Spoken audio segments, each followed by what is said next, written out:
extensively covering Great Depression. You do, however, need to know that you have economic problems prior to World War II that led to certain people coming to power. Isn't it World War I? No, World War II. Great Depression happens after World War I and was a cause of World War II. Make sense? Okay. However, to talk about the causes of World War II,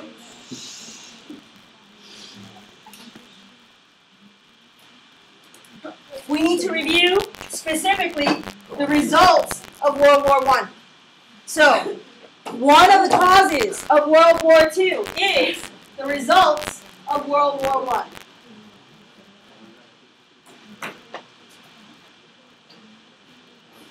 Now, specifically, what am I talking about? Yeah, the biggest one, I'm not saying it's the only one. The biggest one is the Treaty of Versailles.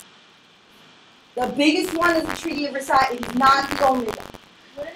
Now, it comes up with the Treaty of Versailles. There's also a change in countries' borders.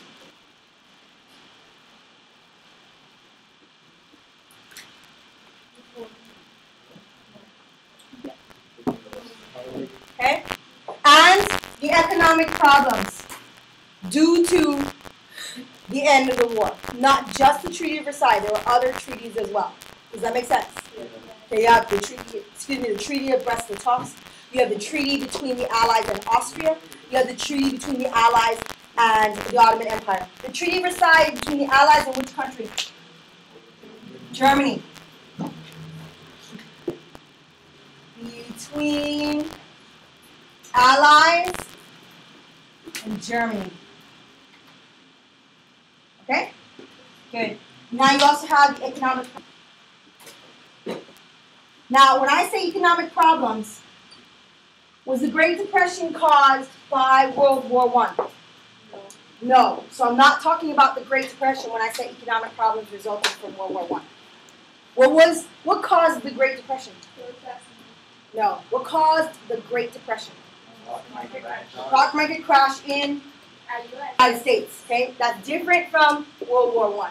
Please be clear. You guys got it? There were problems, economic problems with the stock market crash. Alright, so we have to talk about these. Versailles.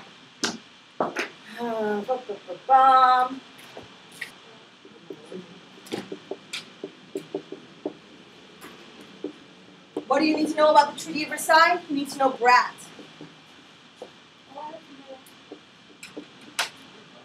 Germany had to take the blame. Germany had to pay reparations. What are reparations?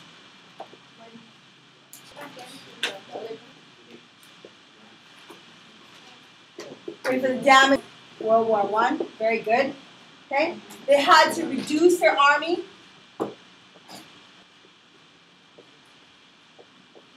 And they had territories.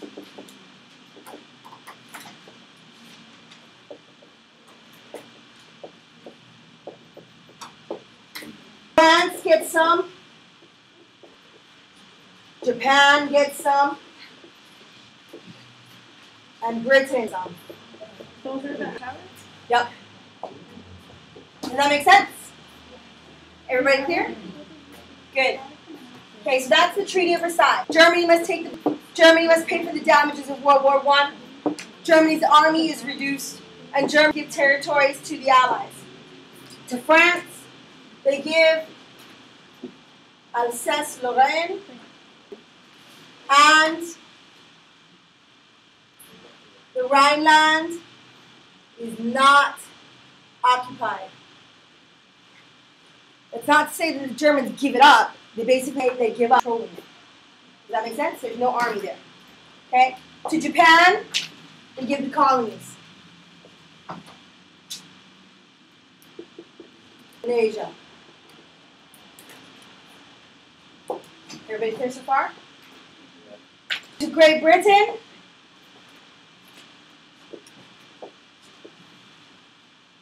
colonies in Africa and Middle East.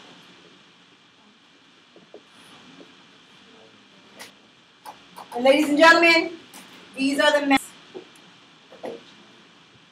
You should go ahead and look at your DBQ. I believe it's document 6 and 7. You guys remember you? Yeah. Good. Yeah, and there's a cheat sheet or a seeming matter for the documents. Document 6 and 7 talk about Palestine or East. One of them talks about the mandates. You guys need to read it. There'll be a question on the test about it. Got it? Okay. That's the Treaty of Versailles. What is the ultimate result of the Treaty of Versailles? Why? What is his ideal? Very good. Germans want revenge. That's what you want to know about the Treaty of Versailles. All the information is probably in questions. You know to answer questions. But the general idea that you should understand about the Treaty of Versailles, the Germans want revenge. I'm going to start erasing. You guys got it? You can always go to the video. Frank. Just open it, Frank.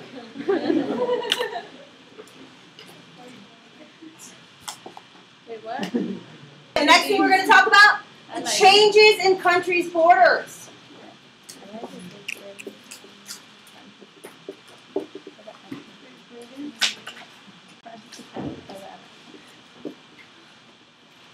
Gentlemen, if you have it, open your books, page 426.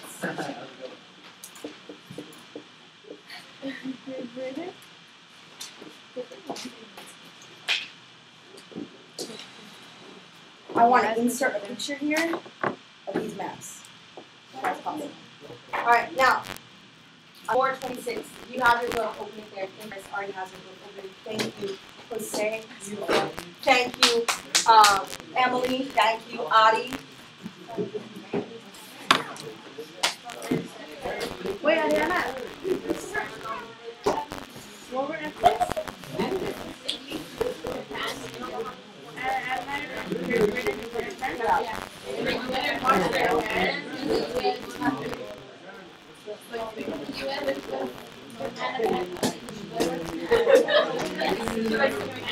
Ladies and gents, let's go. Okay, so on page 426, on the top map, you see certain large countries. Germany, pretty large, and it goes all the way from the Baltic Sea, like the edge, the eastern edge of the Baltic Sea, and it extends to the North Sea. It goes all the way down to Switzerland, right? And it continues all the way around. You guys get it? Okay, so it kind of is Austria-Hungary. You guys see that? Kind of goes around Austria-Hungary. They're brothers. They're very good friends. Austria-Hungary, huge country. Russia is a huge country. It has borders all along the Baltic Sea. Do you guys see that? All along the Baltic Sea. Okay. You'll also see that some countries are. Romania is kind of like squished balloon. It's like orangey balloon. Bulgaria. You'll see all these other countries that are much smaller. Yes. Then you look at the bottom map. Germany has been cut up. There is a big, huge section in the west, and then there's the purple little arm or corridor of Poland that touches the Baltic Sea. And on the other side of that little arm is a small, tiny portion called East Prussia. That's part of Germany. It pulls Germany. Germans can't even gather together all in one place because they have to cross into another country just to go back into their own country. Do you guys get what I'm saying? Everybody clear? Okay. So it's somewhat frustrating. You got that? You'll also notice that it's lost some of its in the south. It had to give its land to Czechoslovakia. It's no caressing Austria, and now it's caressing a whole other country. It had to give up part of its land to that country, Czechoslovakia. You'll suddenly appear. Poland suddenly appears. It takes which countries? Germany and Austria and Russia. Very good. And then there's all these little countries that suddenly appear, like Lithuania and Latvia and Estonia. Where do they get their land from? Lithuania, Latvia, Estonia, up by the Baltic Sea. They get it from Russia. And then if some countries just balloon up, they suddenly get much bigger. You get Romania. It gets some land from who? Austria. If you look at Bulgaria, who do they get land from?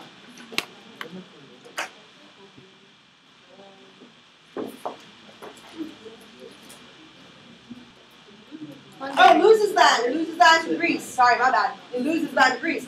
And then there's a whole new country that suddenly appeared. Yugoslavia.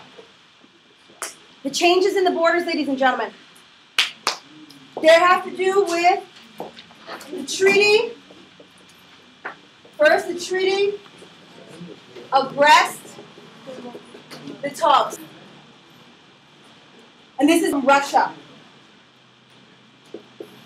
Remember that Russia quit and they signed a treaty with Germany, right? Giving a bunch of land to Germany. Russia lost. When Germany signs the Treaty of Versailles,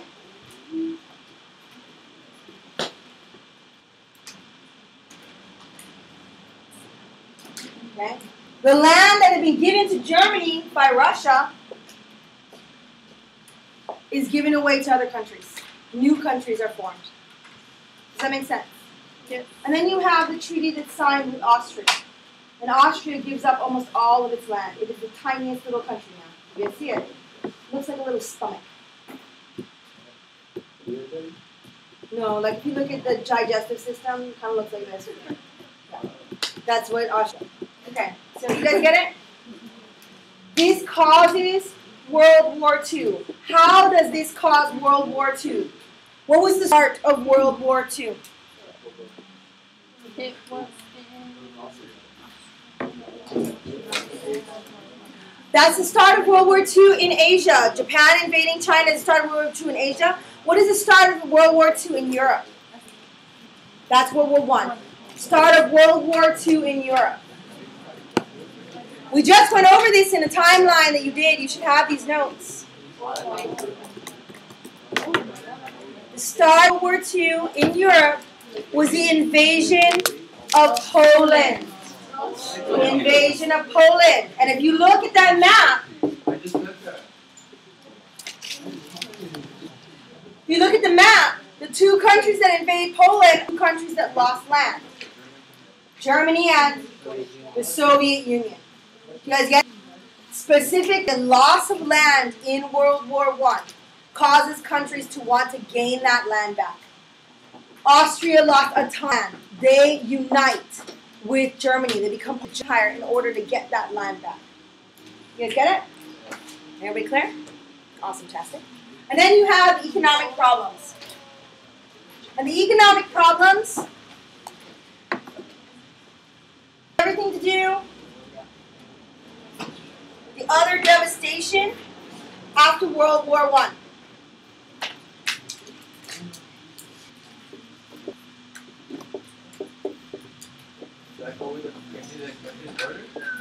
No. Now we're on economic problems. Okay. Devastation of World War I. There's like loss of farmland. Factories were destroyed. Men died. Loss of farmland means what? What do we no longer have? crops, food. Factories being destroyed. What does that mean?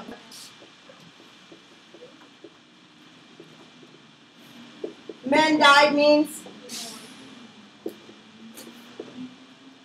you guys got it? Okay. There's not enough food to go around. People are going to start starving. Inflation is going to go up. Prices are going to go up on food because there just isn't enough. And then you have the problem of less production. If there's not enough production, then you're going to need to import your goods from a foreign country. What foreign country is doing great economically during this time period? The United States, and there's another emerging country in Asia, Japan. Okay, because there's not enough production, this profits USA and Japan increase their money. This leads to the roaring in the United States, which causes the Great Depression. You guys get me? They start making a lot of money they don't have, because it's going well. Men dying means you need more workers, which means where are you going to send your production to? You got to get workers from where? Asia, the colonies. Very good.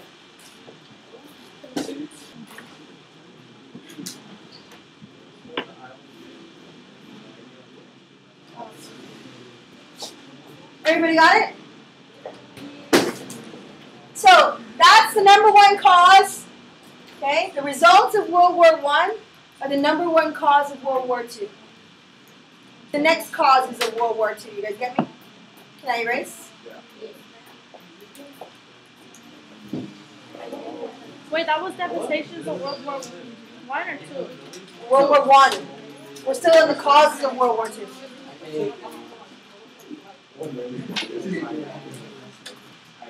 Oh, that's not enough room. Okay, the second cause of World War II. Second cause of World War II is the Great Depression.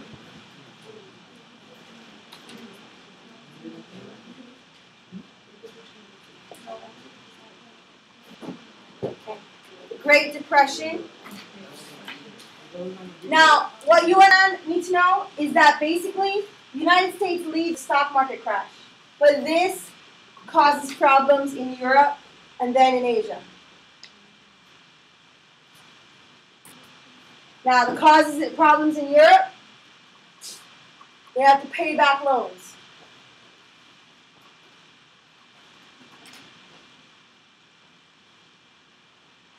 They have to pay back loans. Wait, how is Europe and Asia in it? Because first, Europe borrowed money from the U.S. and they have to pay back. Pay back loans what? Pay back loans to the U.S. Because of the stock market crash and they need money, right? Yes, very good. How does that affect Asia? In order to recover, trade almost comes to a standstill. Nobody's buying anything. They're going to buy it from themselves before they buy it overseas. Foreign trade comes to a standstill.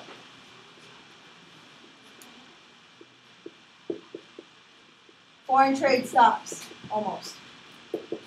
Now, what does that mean? Well, Japan needs natural resources in order to build, right? It needs to sell all of its products in order to make money. It's not able to do that because the great countries, United States, France, Great Britain, Germany, the Soviet Union, they're not buying. And so remember we studied this, if you have a surplus of product, where are you going to try to sell it to? Well, yes, but other countries aren't buying, so what are you going to do? We learned about this after the Industrial Revolution. It led to what? No raise. The Industrial Revolution, Europe and America had a lot of products. They made so much that they themselves couldn't, all the foreign countries were not going to buy it because they had so much of their own product. So where can you sell it to if big countries are not going to buy it? Well, what do we call those? Colonies.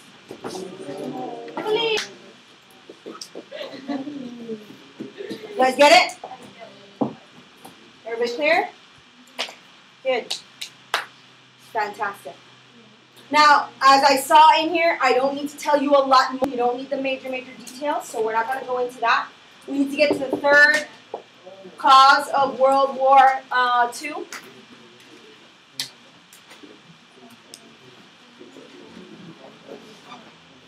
Aggression.